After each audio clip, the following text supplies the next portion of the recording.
Lapinda Matara! Ali! Pichi, you were. Oh.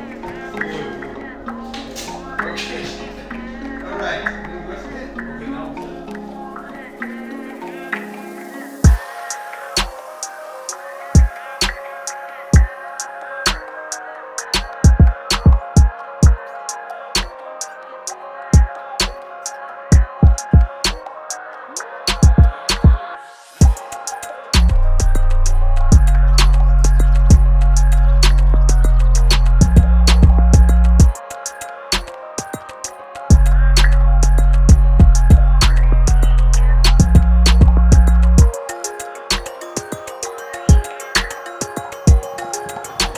Right.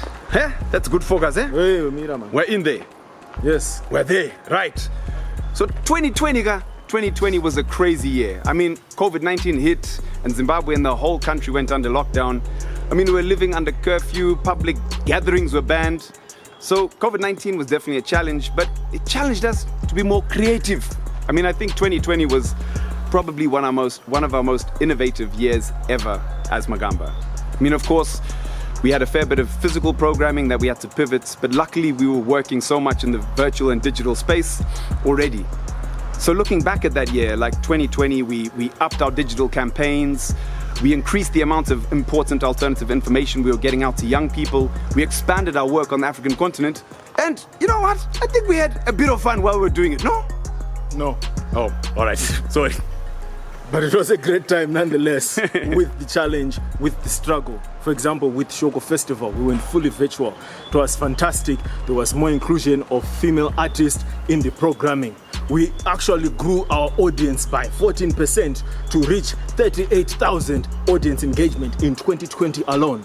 I mean, we had these dope immersive sets that cut down on the boredom and fatigue that people were suffering from seeing all these different music concerts and showcases, and we saw how it impacted the cultural scene by many other artists and cultural platforms then utilizing our designs. I'm seeing you. I know you're Okay, what? Hey, Vera! Give me this.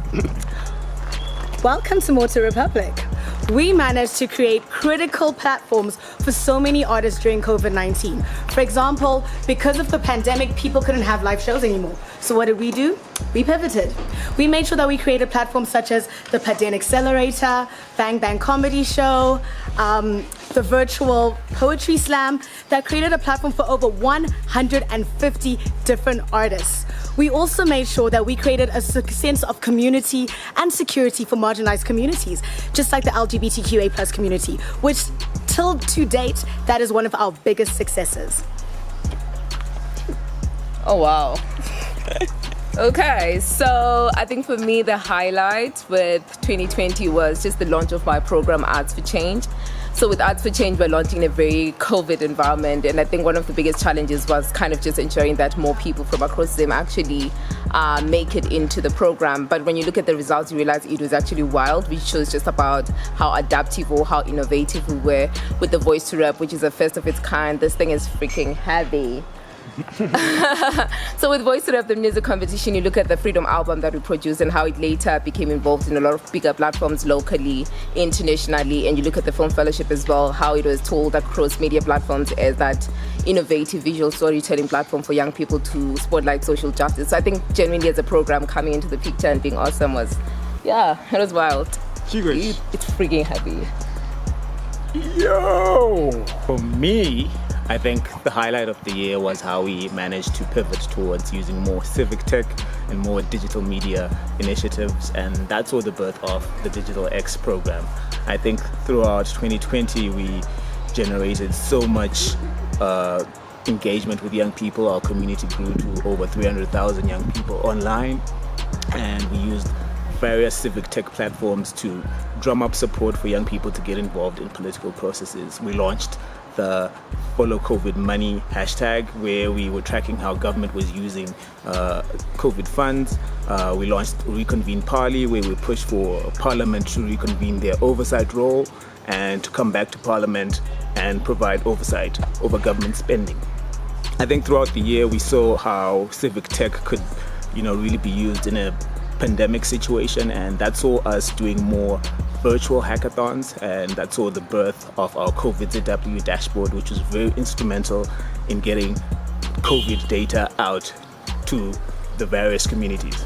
So I think we really pivoted towards doing more civic tech engagement and building more platforms online where young people could participate. I think we launched more virtual hackathons where we saw the birth of our COVID ZW dashboard and our followed COVID Money platform. I think throughout the year, we saw a real need for having engagement with other content creators, and that also saw the birth of our newest baby, the Content Creators Network. Okay, can I just use it a bit? Because, that's not it. There's more. I mean, apart from playing with this amazing gimbal, there's other stuff we did. Like, I think something I loved about 2020 was seeing the growth of Magamba's footprints on the African continent. So we did some really, really crazy work on the continent. For example, we ran virtual boot camps with our Open Pali Zambia team in Lusaka. We planned a virtual Africa-wide hackathon to hack together platforms that can track how African governments were spending COVID funding. And we hosted the first ever Africa Satire Convention, bringing together African political satirists from across the continent. So we didn't just grow in Zimbabwe. We also grew on the continent. Yeah, it's fine. It's done. Yeah, we did good stuff. Yes, Digital X, Arts for Change. But it's all about Shoko Festival. It was firing with artists, not Zimbabwe.